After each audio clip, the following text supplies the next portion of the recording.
More Like Home by Like to Laugh on AO3, Chapter 16. The knock on Bruce's study was surprising, but not unwelcome, as was the sight of Danny poking his head inside. "Afternoon, chum. You heading into the Bat Cave?" Danny had been very pouty about not being able to phase into the Batcave, and did his best to slip through the study when Bruce wasn't there. This would be an improvement. Danny shook his head, though, and sat on one of the other chairs. "No, I wanted to talk to you." Danny looked nervous and determined, which was interesting. Bruce pushed his monitor to face the other way, giving his attention to Danny.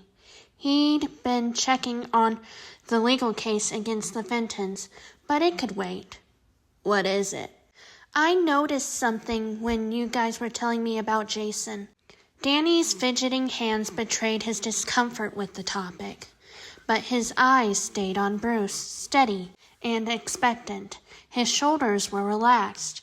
As far as Bruce could tell, Danny's demeanor operated on a sliding scale. Based on a number of factors, Bruce was still working out. This, a stubborn refusal to flinch when he was nervous, was a key component of the ghost side of Danny, like a skill learned during his hero work, and from living in his parents' home. From that alone, Bruce now had guessed what this was about. He hadn't expected Danny to pick up on it so quickly. "He acts like a ghost." Danny looked surprised. Yeah, how do you—" He trailed off, uncertain how to word his question. "Constantine gave me an informational booklet on ghosts. I noticed that Jason displayed many of the characteristics Constantine told me to expect in you."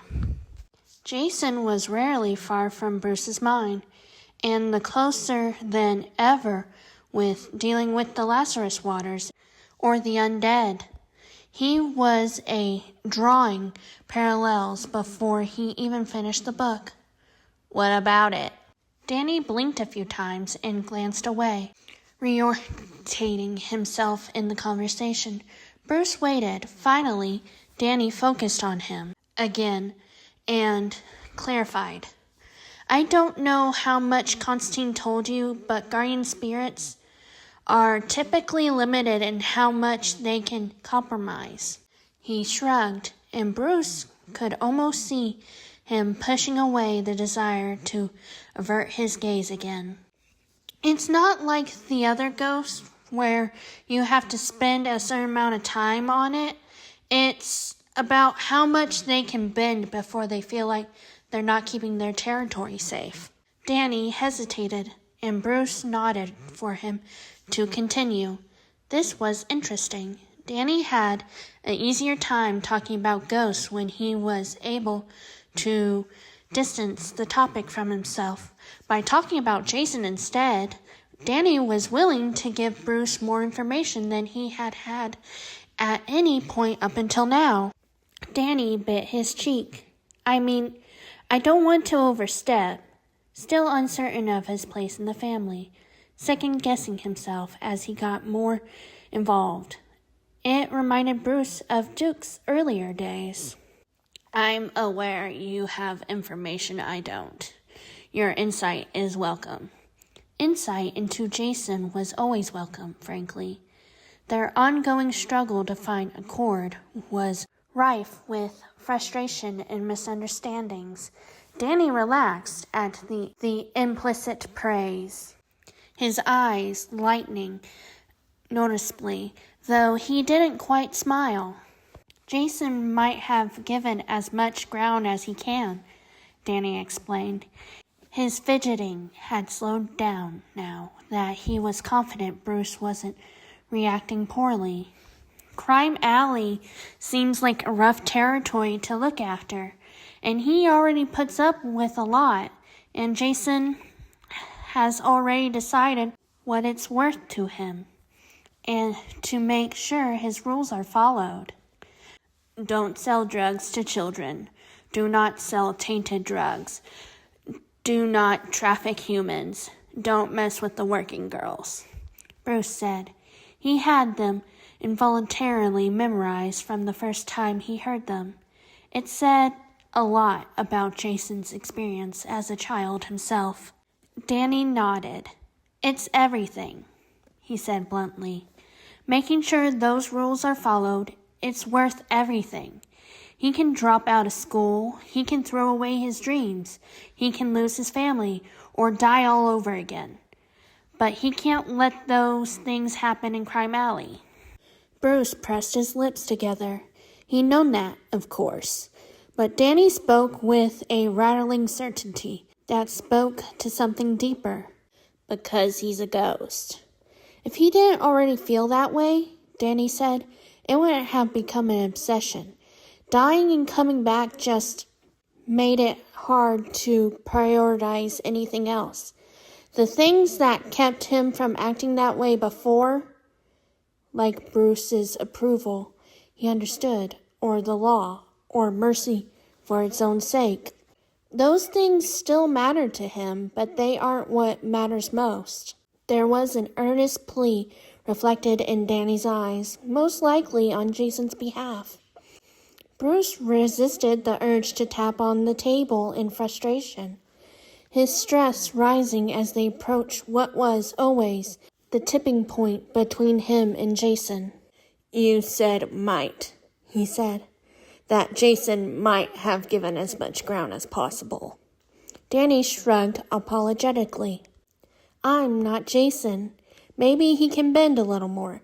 If Crime Alley becomes safer overall, I'd even say probably. Bruce made a cheerful note of that. I just wanted to warn you, to know that there's always going to be a hard line for him. If rubber bullets aren't working, he'll use real ones, whatever it takes to protect Crime Alley. Bruce sighed, and the silence stretched on for a minute as he considered the information. On some level, he'd known all of this. Jason had always made it very clear. It was different, somehow, to have it as a certainty. If Bruce made it a choice between him and Crime Alley, between his ideals and Jason's, Jason would choose Crime Alley. If Bruce forced him to choose, Bruce also understood the unspoken appeal in Danny's expression. Jason was going to do his best he could, trying to meet Bruce halfway, or as close as he could get. You don't, Bruce pointed out, buying time. Danny's smile in return was surprisingly sardonic. I can't, Danny said. My rule is no one gets hurt. It's not better. It's definitely not more effective. I just can't stand watching people hurt each other. Never could. So I put a stop to any fights, take out anything that could do lasting damage, and I don't deal any injuries that'll take more than a few days to heal. No one gets hurt. Bruce took careful note of that for later analysis.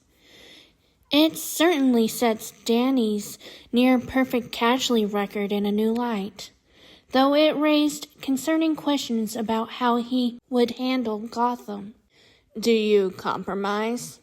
No, Danny deadpanned. Or my grades wouldn't be in the toilet, and my parents wouldn't be wondering where they went wrong with me on hurting people.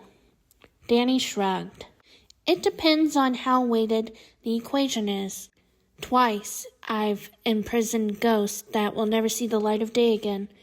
In a place like this, there is so much malicious activity, I'll probably be harder on people. Most ghosts are just rowdy. With people that are doing harm on purpose, he trailed off. But there was a flinty look in his eyes that settled Bruce's concerns. Bruce nodded. What are you asking me to do regarding Jason? Danny hesitated, the hard line of his shoulders loosening as he gave way to uncertainty. "Go easy on him," he requested at last quietly. I know a lot of your fights start because he killed someone, and I get that. I do. But he really is trying. He's doing everything he can to make things work without killing, but when it comes down to the wire, he'll only have one choice, and that's to protect his territory." It was interesting that Danny himself didn't seem to have a problem with it, and Bruce spared a moment to wonder if it was because of his sympathy for Jason's ghost-like mindset or because his own disdain for bad actors. Would Danny kill someone who was dangerous enough, or would he merely allow it? "I'll take that into consideration," Bruce said at last. And he would, knowing that Jason operated with a strict bottom line. It shifted his perspective, not so much on Jason as the predicament itself. Bruce had always considered no killing a hard line for him. He'd refined it over the years. Accidental deaths happen sometimes, and he had to accept that. But they could not be intentional or result of carelessness. Declining to save someone was good as murder when you were in the business of rescuing people. Speaking to witnesses could get them killed, but it was not his murder if he'd done everything he could to prevent it. But he was acutely aware that he could kill. He'd come close more than once. Self-imposed rules be damned. Ultimately, it was a choice that he made, knowing with absolute certainty that Jason would never stop killing entirely. Would he choose his own rules over Jason? What a stupid question. "Thank you," he added, with finality. Danny nodded uncertainly, watched him for a moment longer, then scurried out of the room, popping out of sight the moment before the door closed behind him. On Saturday, Danny flagged noticeably, in a way that indicated more than just a bad night's sleep. His reactions were slower. He visibly second-guessed many of his choices, and his faltering and hesitation cost him far more hits than normal. After an hour, Danny swayed on his feet and nearly overbalanced, and Bruce held up a hand to stop him. Danny straightened up, confused. Danny's sense of coordination and balance were nearly perfect. Grade 4. For him to stumble over nothing meant something was wrong. Bruce studied him for a moment. He looked drained, paler than normal, but not sick. Rerunning the morning in his mind, Bruce couldn't remember any sniffling, coughing, shivering, or flushed cheeks. He hadn't eaten his entire breakfast.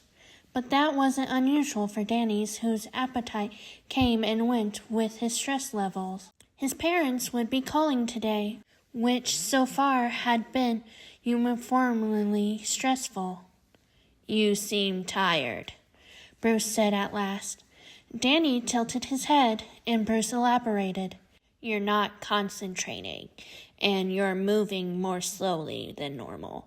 You're dodging less to conserve energy, but also using fewer shields." Though he'd used more blocks than usual in doing so, demonstrating a good progress on that front. Damien even seemed to be enjoying the experience of teaching. "Oh." Danny ducked his head, shifting guiltily on his feet. "I was up late. Sorry." That wasn't it. Bruce was familiar with the signs of too many late nights, and this wasn't quite the right constellation of effects, especially since it had to punch through Danny's superhuman stamina to have a measurable effect on his performance. Bruce scanned Danny's appearance again, frowning. His aura was dimmer than normal, much dimmer. That pinged something in the back of Bruce's mind. "Have you been drinking ectoplasm?" he checked. Danny stiffened, dropped his gaze to the floor. Bingo. We're out, Danny said meekly, instead of denying it. It was refreshing, and it would have been amusing if the subject was different. Bruce straightened up with a scowl. You should have said so, he said sharply. Danny cringed, fidgeting with his sleeve. How long has it been since you had any? A couple of days, Danny mumbled. Kaz had written him a note the week before, reminding him to pick up the remaining ectoplasm from Fenton Works. He hadn't taken it to be urgent, though he was aware they'd been running low. But at a rate of 1 vial a week at most, it clicked. You've been drinking more ectoplasm than you stated, Bruce concluded. Danny looked away, taking a few steps back, then forward, shuffling unhappily without actually responding. More than 1 vial a week, on top of what you've been using for supplies. He should have been more careful with those, but the slow rate of consumption Danny had reported had made him complacent. How much? Danny shrugged with one shoulder, his head down. I don't know. Whenever I realize I'm really hungry, it's been closer to 3 a week, I think. But sometimes more, sometimes less. Most likely, his consumption had started low, and he'd increased it as he realized he wasn't sated. Do you know why? Danny shrank further, shoulders curling down, and he shook his head. It could be it takes ectoplasm to settle a new haunt, Danny said softly. It could be the strain on my core from being away from everyone, or from not acting on my main obsession. It could be I was passively absorbing ambient ectoplasm from around the portal. I don't know, really. Sorry. It's been 2 years. I should know this. I should. He trailed off, his expression crumpled with self-reclamation and embarrassment. Well, that did explain why he'd failed to bring it up. He'd most likely been ashamed to admit that he didn't know what he should have been basic information. If it weren't for the fact that nothing about Danny's biology was basic. But it was also foolish. How long had he been planning to let himself starve rather than let Bruce know what he needed? Any dizziness, fatigue, weakness? Bruce demanded. Irritability, difficulty concentrating. Have you finished the book you were given? Danny stiffened, Bruce's harsh tone starting to make him defensive, but it didn't look up. No. I'm a third of a way through, though. Terribly little, considering how much less time they had now. You haven't been working on it? Danny flinched, stepped back, stepped forward. I wanted to focus on my grades this term, he mumbled, sounding miserable. Danny had dropped from an easy B average in middle school to a hard-won C-. As soon as he got his powers, he'd probably been desperate to prove to himself that he was capable. Unfortunately, Bruce understood. I'll let Alfred know what's going on and have him ready the helicopter, Bruce growled, and his frustration creeping into his voice. This was exactly what he'd been worried about. Tell him what symptoms you are experiencing so we can determine the severity. It doesn't hurt or anything, Danny assured him earnestly, clapping his hands together behind him with anxious look. I just feel kind of tired, and I can't concentrate.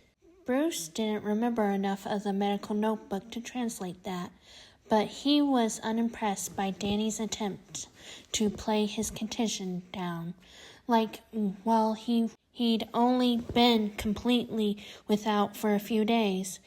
It was aggravated by the weeks of insufficient nourishment leading up to it. He should have identified starvation as one of the more likely complications to arise, but he'd been more focused on injuries and their treatment. "Training is over for the day," Bruce ordered. Using his powers would only aggravate the issue, which explained why Danny had been using fewer shields this week. "Get some rest and work on that book. I should be back by tomorrow morning." Did normal malnourishment rules apply here? Was it safer to prevent Danny from binging to make up lost ground, or was it more like charging a battery? "Okay, sorry." Danny still sounded ashamed more than anything, and after a moment, Bruce sighed. "I'm well aware of the position you're in, Danny," Bruce said directly, making Danny look back up. "Most people have the privilege of being raised by adults that already know their need to eat and how often, what to expect, what's abnormal. You have not been so fortunate, and mistakes are to be expected." An unexpected light of bitter frustration appeared in Danny's eyes, but he nodded mutely. Of course, Vlad Masters could tell Danny those things if he chose. Instead, he had chosen to withhold the information out of spite. No doubt Danny was keenly aware of that. Bruce resisted the urge to scowl. Thus far, Bruce had refrained from bringing up Black Canary, devoting most of his attention to the circling threat of Vlad Masters and the Justice League case against the Drs. Fenton. With such a severe problem coming up so early, however, Bruce may need to move it up his priority list. He tilted his head towards the door in a silent order, and Danny tagged along after him as he went to inform Alfred what he had learned. Alfred, as expected, was not happy to hear what Danny had been keeping quiet, and could only just be persuaded to let Danny confine himself to the observatory instead of his bedroom, or, God forbid, the infirmary. It wasn't completely unfair. Danny had known he was running down his chance to tell them on his own, and that morning he'd woken up lightheaded, his body rebelling against a kind of hunger that he wasn't used to, and Bruce had called him out on it was almost a relief. He hadn't been expecting his concentration to shatter so completely when he couldn't get any at all.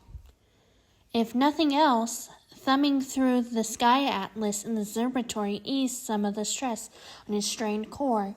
He didn't know if it was actually helping or if it just distracted him from his ghost half's hunger. But either way, it was easier to pass the time that way. The calls with his parents passed without incident, though his mom noticed that he sounded off. She didn't press when he brushed it off. She was used to that from him, after all. It seemed like the day would pass without incident, so it was a surprise when Tim appeared at the top of the steps, expression serious. "Come downstairs," Tim said, jerking his head in that direction. "Masters is on the news." That was all it took to get Danny moving, and only a few minutes later he was in the living room, watching the television alongside Tim, Kaz, and Damien, all looking equally unhappy. "Abusing his money and influence to overturn the custody arrangement made in between me and my dear friends, Jack and Maddie Fenton," Vlad was saying. "My beloved godson, Daniel Fenton, has been taken away from his hometown, his friends, and his family, forbidden from seeing anyone he knows. Is this how all the Wayne children are adopted? I believe this merits a thorough investigation into how this was allowed to happen, perhaps even looked into some of his previous adoptions, such as Timothy Drake and Cassandra Kane. Does no one question the mysterious circumstances around these acquisitions? I would go so far to suggest that the startling arrest of Jack and Maddie Fenton may have been instigated by. Bruce is going to be pissed, Tim said grimly.